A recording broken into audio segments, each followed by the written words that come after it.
Before we start, we do want to acknowledge the sad news that came out yesterday. World Rally Championship driver Craig Breen passed away after an accident while testing for the next weekend's Croatian Rally. Definitely thinking of everyone at World Rally Championship, the Hyundai team, his fans, family, loved ones. From all of us here at the Grid Network, we send our condolences to everyone with Craig Breen.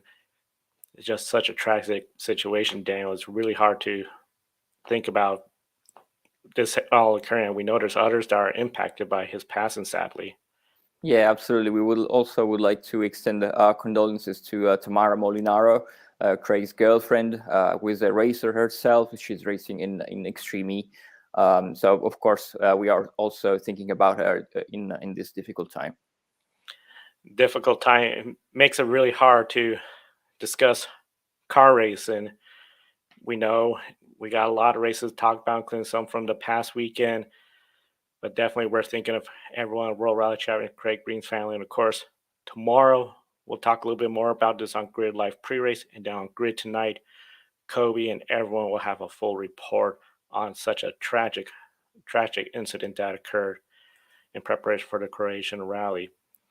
To get into racing, of course, this is the start of a race weekend. Normally, we're on the air a little earlier in the day, but we're on the air because we wanted to try to capture a glimpse of what was going on in the National Hot Rod Association, where we have three female drivers within the top five fighting for the championship lead in their respective classes. Of course, starting off with the defending champion, a top fuel, the fastest class in the National Hot Rod Association, Brittany Force. Overall, Brittany Force, she was the fastest today in the opening day at the NHRA race weekend. So overall, she is looking strong, and she would love to get a win because right now she's fourth place in the points, trying to get up there towards the front. Of course, there is the countdown later on in the season, which will condense the field, essentially the National Hot Rod Association version of the playoffs. But she'll love to get more wins, more points. And of course, the other driver, Leia Pruitt, she is right now sixth place, so she is knocking on the door, off to a great start this season compared to last year, looking to make some improvements. Of course, she's driving for Tony Stewart's team and Top Fuel. Now we go to, I think, one of the big surprises this year in Funny Car, Alexis DeJoria, third in the points right now. Considering that Rocket sponsorship left at the end of last year, had to come back, all new team essentially with new sponsors, new everything. She has put together a great effort, including that Mission Chips Challenge win that she got a couple race weekends ago. She's off to a strong start. Wasn't the fastest in the funny car class today, but definitely I think a contender in this four wide event where instead of having the traditional two lanes of competition, you have four. And of course, the big story I think coming from Pro Stock is not Erica Enders. Of course, Erica Enders, multiple time champion in Pro Stock, off to not one of her best starts at all after failing to race in the first round. 10th place in the points. She needs to try to get up there. But right now, third place in the points, Camry Caruso coming off her first career win a couple race weekends ago. She'll love to try to get another win this season, show that she could be a weekly contender week in and week out. Third place in the points. Overall, this is going to be a very exciting weekend that we're following right here on the Grid Network. And of course, we encourage everyone to be sure to follow the National Hot Rod Association. Several female racers, including on Pro Stock Bike, they're not going to be racing this race weekend, but a lot of great and some of the best names. Shirley McDowney won the Legends in the National Hot Rod Association. Brittany Force championships.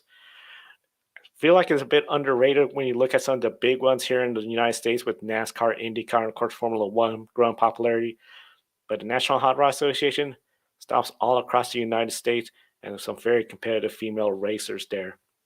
Now, speak about female racers, Daniel, over a French GT4, something we don't see too often, an all-female crew debuting there in French GT4. Yeah, it's a championship that is really being developing a lot lately. There's huge grades. Last year there were almost over a 40 car field, and also this year very close to a 40 car field once again. And we had for the first time an all-female crew in that series. one of the drivers, well, it was actually a very interesting project because we are seeing a lot more female crews coming up in GT racing and in endurance. Probably also on the success of Iron Dames, a lot of sponsors finally, and teams also trying to get more female drivers on board. And we've seen this also in the US with the GT4 America. A couple of weeks ago, they were the Heart of Racing making their debut with their all female crew, and now in French GT4. We had also, it was interesting because it was an all selection with Matmut, which is the big sponsor in this championship, putting together this project. They had 6 female drivers having a shootout in Paul Ricard, and then they went also to Barcelona for a further test. Then the 2 selected drivers were Gabriela Gilkova. Of course, she is very known GT4 driver now, and very recently she also announced that she will make her LMP3 debut, which is going to be really interesting in the German Prototype Cup. So also we'll be following Gabriela in prototypes for the first time. But this year she will be in 2 different all-female crews and in 2 different GT4 championship. One in the German championship in an Aston Martin together with Celia Martin, and then in the French series, as I just mentioned, she was selected together with Lucille Cipriano, a young French driver racing for Matmut in a Toyota Supra GT4.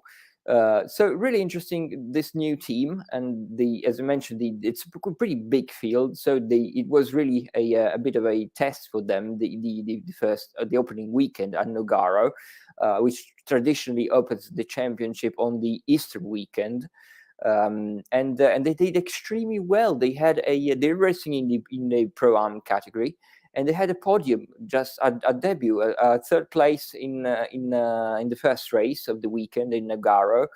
Also 5th overall, so that was huge for them, with Gabriela having the first stint, and then after the driver change, Lucille Cipriano finished the race, and she was also very, very consistent.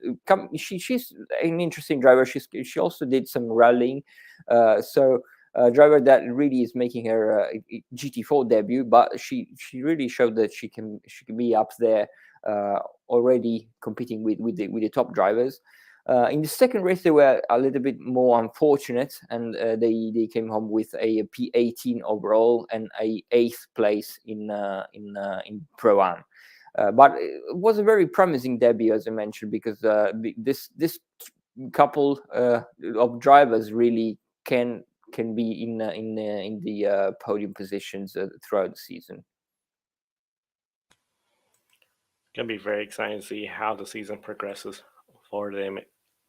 Podium potential, definitely, I think it's looking very good. See how it all shapes up in 2023.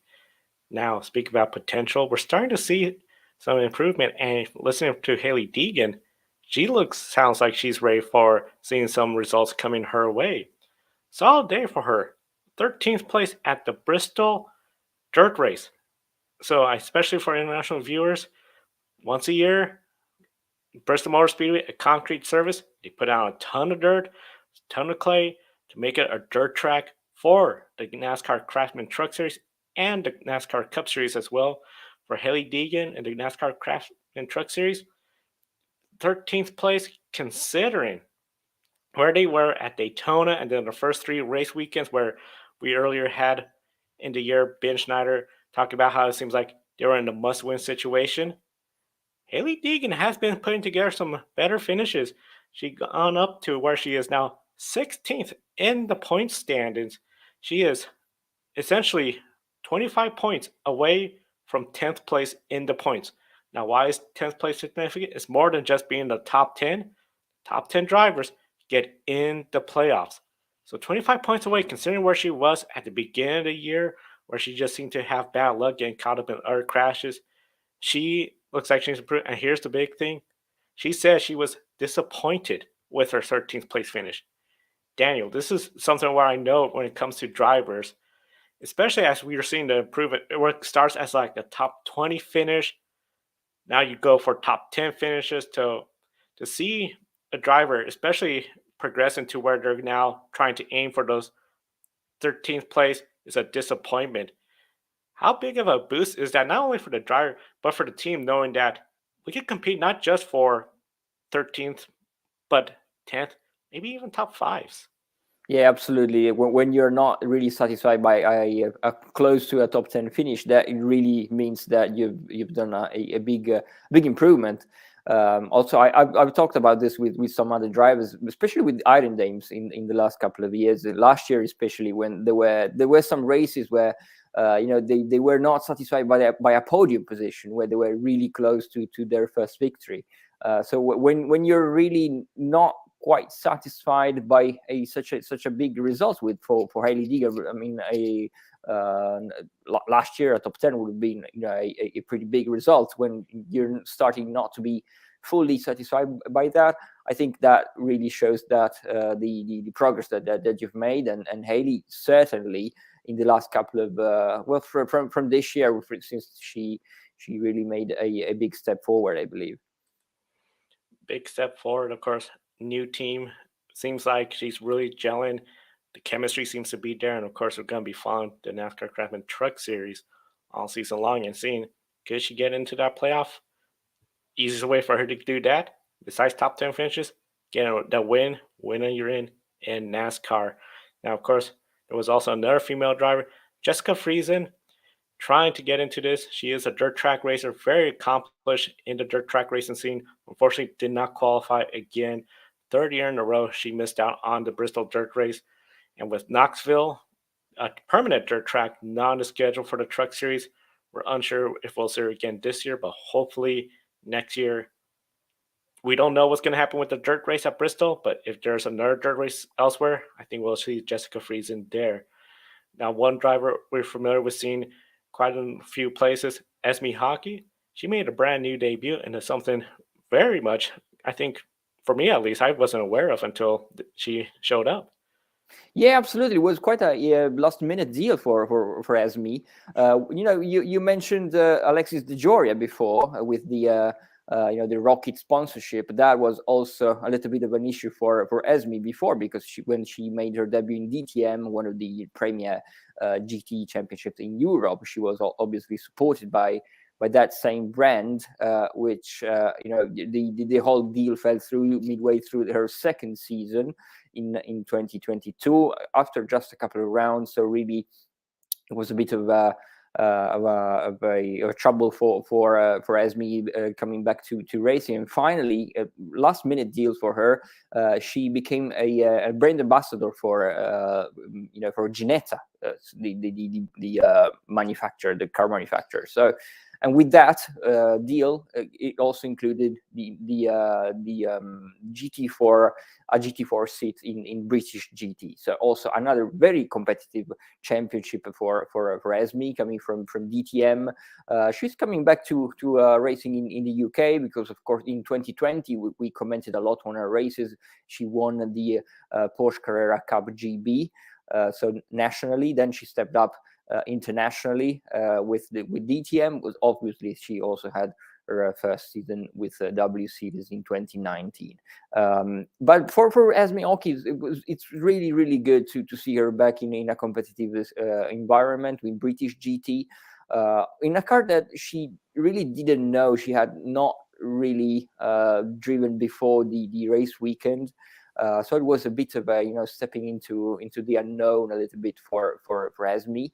But she did really well in qualifying. She really impressed everyone with fourth overall in GT4 and second in class. So straight at the deep end, and yet she put the car in second placing car in her qualifying.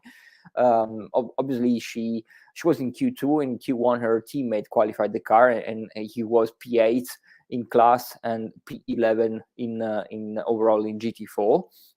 And Esme was 1 second, over 1 second faster than her teammate. With no prior experience of the car, that was pretty a great result for Esme. So that with these premises, it was really looking to be a good debut for Esme at Alton Park. Unfortunately, the races it really didn't go her way. In race one, her teammate John Wheeler was at the wheel of the Ginetta for the first stint, and there were a safety car straight after the first couple of laps. Unfortunately, he had a contact. He lost the bonnet of the car. They had to pit, and then they had a tire blow. So it was quite a hectic and action-packed race for them. They finished 8th in the first race, not quite what they would have expected after the qualifying. And then Esme had an even more troubled second race on Monday after Easter. She was supposed to start from second in the second race and she was at the wheel for the first stint.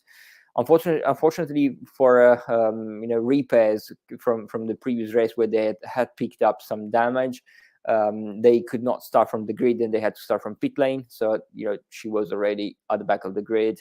And then on the very first lap, she immediately saw that they had a power steering issue. So the power steering failed at the first lap. She was wrestling with the car throughout her stint, and ultimately they came up with a P9. So very, very troubled races for her, but after her qualifying, I believe that she really shows her potential, and with a little bit more of a mileage under her belt, I believe that coming into the next couple of rounds, the next round will be at Silverstone. We could potentially see Esme Hockey back on the podium in a very competitive series like British GT. And I'll be really excited to see her, and very excited to hear about this last minute deal coming together. It's been a while since we've seen her track. Definitely, I think seeing her competitive, especially Silverstone, I think that's going to be a lot of great stuff, a lot of potential. And Daniel, of course, as I mentioned at the top of the show, the NHRA 4 White Nationals is underway. What are some of the other races you're going to be watching? Well, we have one of the biggest weekends for IndyCar with the Long Beach Grand Prix, and together also we have IMSA. We have 3 female drivers racing in the IMSA. Of course, it's not the endurance round, so there are no Iron Dames who are racing in Portimao for the FIA World Endurance Championship. But back in IMSA, we have, of course, another all-female team with Sheena Monk and Catherine Legg. And also, interestingly, this is going to be the very first all-female crew racing at the Long Beach Grand Prix. So also making some history along their way. And also returning to IMSA, we have Ashton Harrison in an always very competitive Acura number 93. And as we already have the first couple of practice sessions, Ashton led the second practice. So also that's interesting coming into qualifying and the race tomorrow. But then also at Long Beach, we also have Sabre Cook in their second round of the Porsche Carrera Cup North America. So she had a very, very positive first round. And we'll definitely be looking forward to see her making up more positions. As I briefly mentioned before, we have Iron Dames in World Endurance Championship at Portimao in Portugal. It's the second round after Sebring. They were extremely competitive at Sebring, so hopefully their pink Porsche will again be at the top of the GTE category. Today they were 7th in class in GTE, so hopefully they will climb more positions tomorrow. But also in World Endurance Championship, Iron Dames are usually on a different run plan. So they start, they're starting with the race pace, so it's not always clear from the beginning of practice what their overall performance is. So we're still very optimistic about that. But also in LMP2, we have Dorian Pan. Dorian Pan was extremely competitive. She made her debut in LMP2 at Sebring in the previous round, and she was straight on the podium, and she was battling for a victory. So we are really expecting some good stuff from Dorian. And today she was leading in the first practice session again for Prema. So that is going to be interesting to see Dorian doing well. Also, we have a couple of more interesting races in Europe. At the Nürburgring, we have the third round of the NLS, the Nürburgring Endurance Championship, and we have we have back Taylor Hagler who is having her permit done before she can compete in the 24-hour race. But also, interestingly, we have Samantha Tan making her debut at the Nürburgring. She had a couple of laps some weeks ago, and now she's back for her first actual race at the Nürburgring Nordschleife. But then also we have another interesting driver that is making a racing return in Mexico, Alexandra Monhaupt. She is a very interesting driver because she made history in 2018 when she became the first ever female driver to claim a win in a Formula 4 sanction, in FIA Formula 4 sanction event. She won 2 races in 2018 in the Mexican Formula 4 Championship. And for a very long time, she remained the most successful female driver in all Formula 4 globally until Hamda Al-Khabazi in 2021, when she won 6 races in the UAE Championship. She was really a driver. She was 19 back in 2018 when Monhaupt won those 2 races. She was supposed to also, she raced in a couple of rounds in the British Formula 4 Championship, and then she was supposed to step up to the British Formula 3 Championship. Unfortunately, and also interestingly, she was supposed to be Jamie Chadwick's teammate.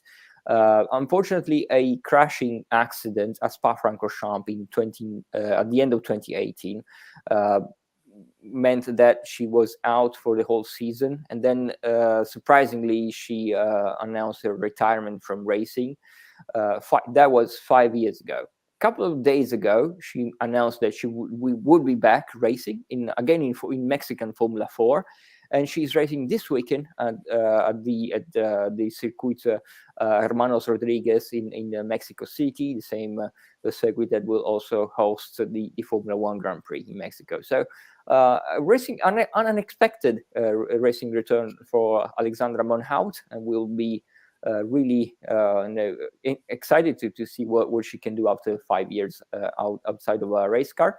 But we will be reporting from all of these races on the program next week.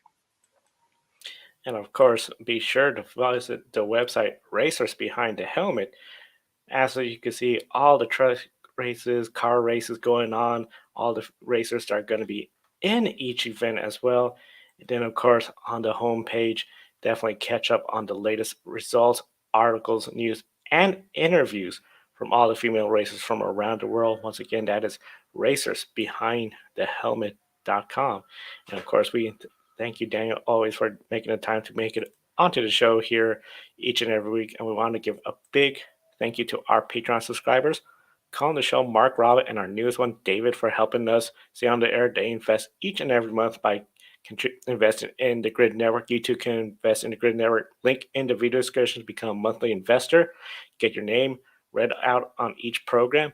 Or you could do a one-time contribution through Buy Me a Coffee. Want to give a big shout out to Matthew, one of our newest Buy Me a Coffee folks. They bought us coffee as we were going off the air on Grid Tonight Wednesday, so we'll be sure to give you another big shout out all week long for giving us coffee. And be sure to follow us social media, Facebook, Twitter, Instagram, TikTok. We post pick a winner each and every week. Be sure to participate in that. And of course, right here on YouTube, subscribe, like, comment, help us get seen by other race fans, and especially as we have driver interviews here on the program. For Daniel Zeri at Racers, the Girls Behind the Helmet, I'm Joe Samriego. Thank you for watching today's program. We'll see you next time. Enjoy the races. Thank you for watching us right here on YouTube. Be sure to subscribe Check out some of our other videos, including Life on the Grid, where we interview folks from the motorsports industry. Thanks for watching. We'll see you next time.